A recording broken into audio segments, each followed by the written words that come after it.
keadaan sehat dan tetap dalam perlindungan Tuhan. Kita masuk ke bab 10 tentang atom dan radioaktivitas. Atom dan radioaktivitas.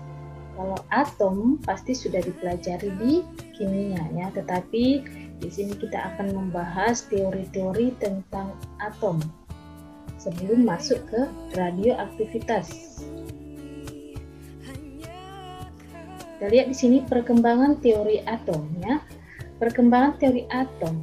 Kita lihat istilah atom pertama kali dikemukakan oleh filsuf Yunani yaitu Demokritus sekitar tahun 370 sebelum Masehi. Menurut Demokritus, jika suatu materi dibelah, maka pembelahan materi akan berakhir pada tingkat di mana partikel tidak dapat dibelah lagi, yang dinamakan atom. Namun konsep atom yang dikemukakan oleh Demokritus tidak didukung oleh eksperimen yang tidak meyakinkan, sehingga tidak dapat diterima oleh beberapa ahli ilmu pengetahuan dan filsafat ya. Jadi ini yang dikemukakan, ingat atom pertama kali dikemukakan oleh si Demokritus ya. Kemudian setelah tahun Masehi, maka di sini ada pengembangan konsep atom-atom secara ilmiah itu dimulai oleh si John Dalton, kemudian J.J. Thomson, Rutherford dan Bohr. Ya, Dalton, Thomson, Rutherford dan Bohr. Tapi untuk Dalton, Thomson, dan Rutherford itu akan menjadi tugasmu. Tapi kita akan perdalam soal teori atom Bohr. Kesukaran pada teori atom Rutherford itu diatasi oleh si Bohr. Ya, berarti Rutherford dulu mengemukakan soal teori atom, baru disempurnakan kelemahannya oleh si Bohr. Nah, gerakan elektron mengelilingi inti harus dengan momentum sudut tertentu. Itu yang diutarakan oleh si Bohr ya. Memang benar Rutherford sudah mengatakan bahwa elektron mengelilingi inti, itu benar. Tetapi tidak dinyatakan bahwa elektron ketika mengelilingi inti itu dengan momentum sudut tertentu ya gitu ya. Nah, kemudian elektron dalam lintasannya mempunyai tingkat energi tertentu. Ini pun tidak diungkapkan oleh si Rutherford. Dan selama dalam lintasan dan tetap selama dalam lintasan, artinya di sini kalau lintasannya tidak berubah-ubah maka besar energinya itu tidak juga berubah.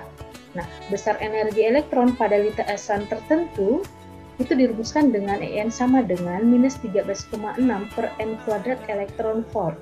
En sama dengan 13,6 per N kuadrat elektron volt. Nah, dengan N ini adalah nomor kulitnya ya. Kemudian elektron dapat pindah dari lintasan yang energinya lebih tinggi ke lintasan yang energinya lebih rendah. Atau kata lainnya, elektron bisa berpindah dari satu lintasan ke lintasan yang lain yang energi elektron pada saat berpindah lintasan bisa dirumuskan dengan delta E sama dengan E2 dikurang E1. Ingat, E2 kurang E1 atau E itu rumus umumnya adalah minus 13,6 per N kuadrat. Jadi kalau E2 di sini berarti N-nya 2, kalau E1 berarti N-nya 1. Maka tetap kita harus kembali ke En sama dengan minus 13,6 per N kuadrat elektron volt untuk menguraikan berapa perubahan energi ketika elektron berpindah dari satu lintasan ke lintasan yang lain gitu ya. Sementara persamaan jejari elektron dapat dirumuskan dengan Ln sama dengan 0,53 Armstrong kali N kuadrat per Z, dengan N menunjukkan bilang kuantum atau kulit dan Z menunjukkan nomor atom. Oke, kita lanjut ke inti atom atau nukleus. Bagian yang bermuatan positif berada di pusat atom. Itu ya jelas ya. Bagian yang bermuatan positif itu berada pada pusat atom. Inti atom terdiri dari proton dan neutron. Berarti di dalam inti atom itu ada proton, ada neutron, ada muatan positif, ada neutron, netral ya. Yang simbol penulisan dari inti atom itu adalah XZA. Dengan A adalah nomor massa dan Z adalah nomor atom. Oke, kemudian jumlah nomor massa itu bisa kita lihat ya dari penulisan inti atom, penulisan inti atomnya.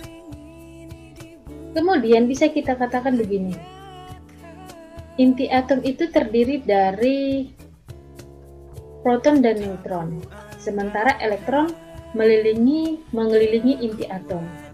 Nah, ternyata di dalam inti atom itu ada gaya-gaya tertentu. Kita lihat gaya inti. Gaya inti adalah gaya tarik-menarik antar nukleon.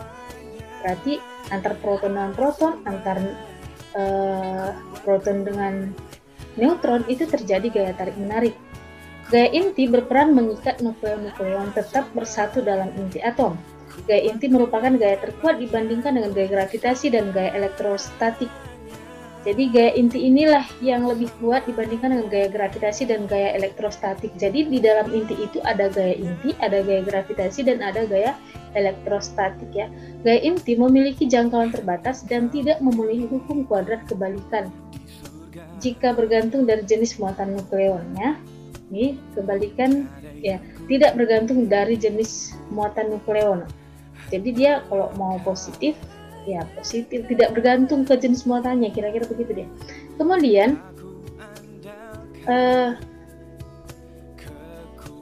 di dalam inti itu pasti tadi kita katakan bahwa inti atom itu terdiri dari proton dan neutron. Nah, jadi berapakah besar massa inti?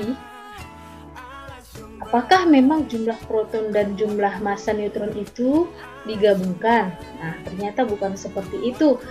Kita lihat ya, selisih massa nukleon dengan massa inti atom itu disebut defek massa atau mass defect ya, yang dirumuskan dengan delta N sama dengan Z kali MP tambah A kurang Z kali Mn kurang M inti. Delta M adalah defek massa, MP massa proton, Mn massa neutron, Z jumlah proton, A kurang Z jumlah neutron, M inti massa inti. Nah, energi yang terjadi dalam inti atom disebut energi ikat inti. Oke, yang dirumuskan dengan E ikat, energi ikat inti delta M kali C kuadrat. Delta M ini adalah defek massa, C di sini adalah cepat rambat cahaya ya. Yang nilainya 3 kali 10 pangkat 8.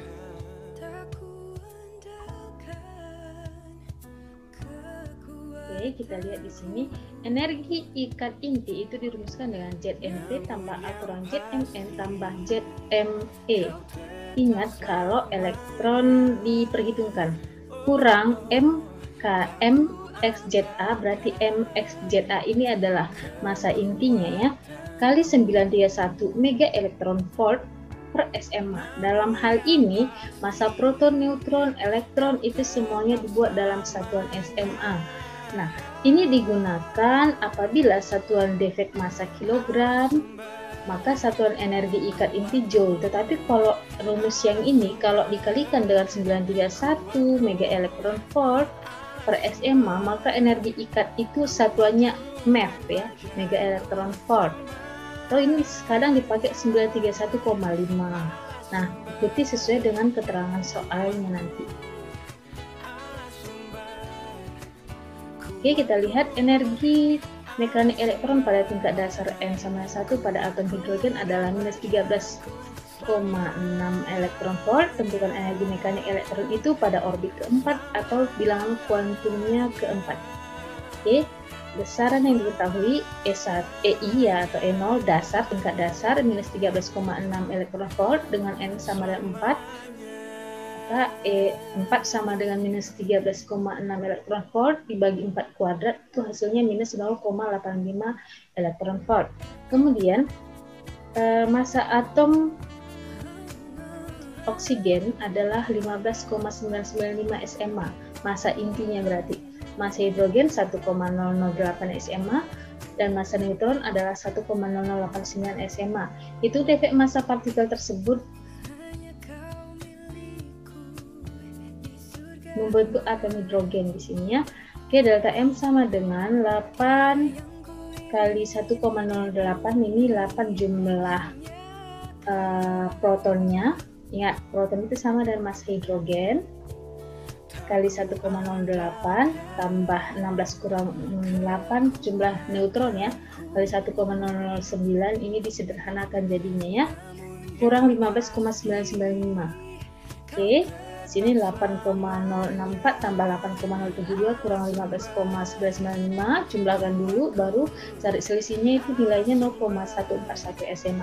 Jadi nilai defek massa partikel oksigen itu adalah 0,141 SMA. Oke. Kemudian nomor 3, massa sebuah neutron, proton, dan partikel alfa masing-masing 1,008 SMA, 1,007 SMA, dan 4,002 SMA. Jika 1 SMA 931 MeV, tentukanlah energi ikat inti partikel alfa tersebut. Oke, besaran diketahui: massa neutron 1,08 SMA, massa proton 1,007 SMA, massa alfa itu sama dengan helium ya. Massa alfa, partikel alfa sama dengan helium, makanya dibuat di situ MHE sama dengan 4,002 SMA. Energi ikat partikel alfa atau helium dengan A-nya 4 dan Z-nya 2 adalah delta E0, boleh juga delta E saja, Z kali MP tambah A kurang ZMN kurang MHE kali 931 mega elektron volt per SMA. Nilai keseluruhan itu menjadi 26,068 mega elektron volt ya. Oke, jadi ingat dalam soal ini tidak diperhitungkan massa elektronnya. Baik, itu saja tugas materi kita hari ini, semoga dipahami. Boleh belajar dari sumber lain ya. Sini ada tugasmu, jelaskan pengembangan konsep atom-atom yang dikemukakan oleh si John Dalton, Thomson, Rutherford, dan Bohr. Dibuat juga kelebihan dan kelemahannya masing-masing itu apa. Misalnya kan John Dalton itu apa kelebihan teori atom yang diungkapkannya dan apa kelemahannya. Nah, kemudian itu dibuat dalam bentuk PowerPoint atau video ya. Oke, itu saja materi kita, dan ingat untuk mengerjakan latihan. Jangan berhenti berlatih, jangan berhenti mencari sumber pelajaran dari sumber-sumber yang lain. Tetap semangat, tetap jaga kesehatan, gunakan masker apabila melakukan kegiatan di luar rumah, dan setelah selesai melaksanakan kegiatan, cuci tangan. Tuhan Yesus memberkati.